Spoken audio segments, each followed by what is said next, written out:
আগামীকাল আমাদের মাদ্রাসা ঈদের ছুটি হবে। কিসের ছুটি? আগামীকাল সকাল থেকে।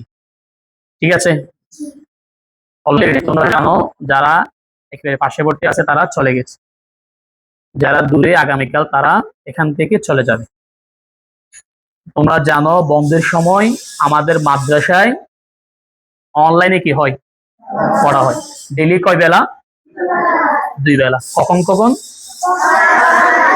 সকাল এবং মাগরিবের পর থেকে ইশার পর্যন্ত। সকালে হয় 1 ঘন্টা, আর ওইদিকে মাগরিবের পর থেকে ইশার পর্যন্ত।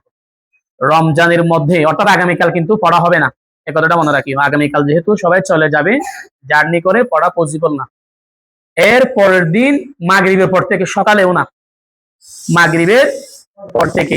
কখন থেকে? মাগরিবের পর থেকে কন্টিনিউ থাকবে। এখন প্রশ্ন হতে পারে, হুজুর টাইম পেয়েছি, আমরা কি করব? শুনো, প্রথমে বলতেছি দাউর যারা আছে, দাউরের গুলো শুনো। হুজুরকে যতটুকু দিয়েছ এর পর থেকে প্রত্যেক দিন সকালে 1 পারা করে, সকালে 1 পারা পড়বে। একটা পৃষ্ঠা 2 বারও পড়তে পারো, 1 বারও পড়তে পারো। ঠিক সেম 1 পারা সেগুলো আবার মাগরিবের পরে পড়বে। কথা বুঝো নাই? দাউরের কথা বলছি। হুজুরকে যতটুকু দিয়েছো, যে যার পড়া যেখানে, সেখান থেকে এর পরে যেগুলো দিয়েছো সেগুলো না, এর পরে সকালে 1 পারা পড়বে, সেগুলো ঠিক সেম পড়াগুলো আবার মাগরিবে পড়ে। যদি মাগরিবে পড়ে পড়ো, সেগুলো আবার সেম সকালে, মানে 2 বেলা পড়তে হবে 1 পারা সেগুলো। দাওরাটা গেল।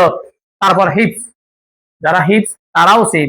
সামনের পড়া বন্ধ, পিছনের পড়া যেগুলো পড়ছো সেগুলো থেকে প্রত্যেক দিন 1 পারা করে, যতটুকু পারো। একটা পৃষ্ঠা মানে 1 বার পড়তে পারো, হয়তো 1 ঘন্টা পড়লে 2 বার পড়া যাবে আস্তে আস্তে পড়লে। ঠিক আছে? ঠিক একইভাবে সকালে যেগুলো 1 পারা পড়বে সেগুলো আবার মাগরিবে পড়ে, মানে 2 বেলা পড়তে হবে। মনে করো তুমি মাগরিবে পড়া শুরু করছো 1 পারা 1 পারা, সেগুলো সেম আবার কি সকালে পড়বে। তারপর নাজেরা, যে যতটুকু পড়ছো, নাজারটা বোঝায় না, যে যতটুকু পড়ছো ততটুকুর মধ্যে প্রত্যেক দিন, যদি ছোট ছোট সূরা হয় 10টা করে সূরা পড়বি, পড়তে থাকবি 1 ঘন্টা পর্যন্ত সকালে। মাগরিবের পরে গিয়ে এরপরে যদি একটু বড় সূরা হয় 5টা করে পড়বি। কয়টা? 5টা। ওইরকম পড়তে থাকবে। এরপর আবার সকাল হলে 5টা, অথবা 10টা, ছোট হলে 10টা, বড় হলে 5টা। পড়তে পড়তে যখন যতটুকু পড়ছো ততটুকুর মধ্যে আসবে, আবার শুরু থেকে আবার শুরু করবা, এরকম করতে থাকবি। ক্লিয়ার? দ্বিতীয় যেটা ক্ষেত্রে বিষয়, সেটা হচ্ছে 5 ওয়াক্ত নামাজ মাস্ট। অবশ্যই তোমাকে কি করতে হবে? করতে হবে। খারাপ আচরণ করবো মা বাবার সাথে। কি আচরণ? মা বাবা যদি বলে এদিকে যাও, পশ্চিম দিক দিয়ে, আমি যাব পূর্ব দিক দিয়ে, ইনশাল্লাহ। কোন দিক দিয়ে? আমি কি পশ্চিম দিক দিয়ে নাকি পূর্ব দিক দিয়ে?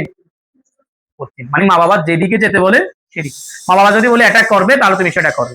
মা বাবা যদি বলে এটা করবে না, তাহলে তুমি সেটা করবে। কোনো কথা আছে? কোনো কথা আছে? তারপর ফাতিহা সবাই করতে পারো না? পারো না কে কে? না পারলে আবারও বলে দিচ্ছি। অন্তত 1 বার সূরা ফাতিহা পড়বে, 3 বার। 1 বার সূরা ফাতিহা পড়বে, 3 বার সূরা ইখলাস, মানে কি কুল হুয়াল্লাহু আহাদ, এটা। আর কয়েকবার দরুদ শরীফ পড়বে। তারপর মুনাজাত করবে, আল্লাহর কাছে দোয়া করবে, মা বাবার জন্য দোয়া করবে। ফাতিহা হয়ে যাবে। ক্লিয়ার? আর কোনো কথা আছে? গেল। তারপর হচ্ছে কি, ছোট বড় সমমান সমবয়সী যত আছে সবাইকে সালাম দিব না। দিব নাকি? ইনশাআল্লাহ। সালাম দিব কিনা? নাকি আমি সালামের যদি মুড নিয়ে থাকবো, আই হ্যাভ কানে পড়তেছি, সালাম তুই আরে দিবি আগে, আজব পড়ছি, ওইরকম? নাকি তুমি আগে দিবে? মা বাবাকে সালাম দিতে একটু লজ্জা লাগে আর কি। কার কার লজ্জা লাগে? আমার কিন্তু লজ্জা লাগে মা বাবাকে সালাম দিতে। আর কার লাগে আমার মতো? তাহলে আলহামদুলিল্লাহ বলো। তাহলে আমরা প্রথমে যাওয়ার পর পরেই সালাম দিব। দেখছি, দেখার সাথে সাথে মা বাবাকে আসসালামু আলাইকুম, তারপর আমরা সম্মান করবো, কদম বুসি করে। কথা ক্লিয়ার? মনে করো তুমি হাঁটার সময় অসতর্কতার কারণে কারো গায়ে, কারো শরীরে তোমার পাটা লেগে গেছে, তখন সেই মুহূর্তে তুমি কিভাবে চলে আসবে? নাকি সরি, মানে একটা মানে দেখাই দিবে, সরি মানে আমার ভুল হয়ে গেছে, মাফ করবেন এটা। তাই না? নাকি তোমার মতো করে তুমি চলে যাবে, বিয়াদব বলবে না? তাহলে এটা তোমাদের থেকে তখন আশা করা যায়। আর এ হলো কথা, যার যার যার মা বাবাকে যে সম্মান করবে, ঈদের সময় সালাম দিবে, হুজুরের সালাম মা বাবাকে পৌঁছিয়ে দিবে।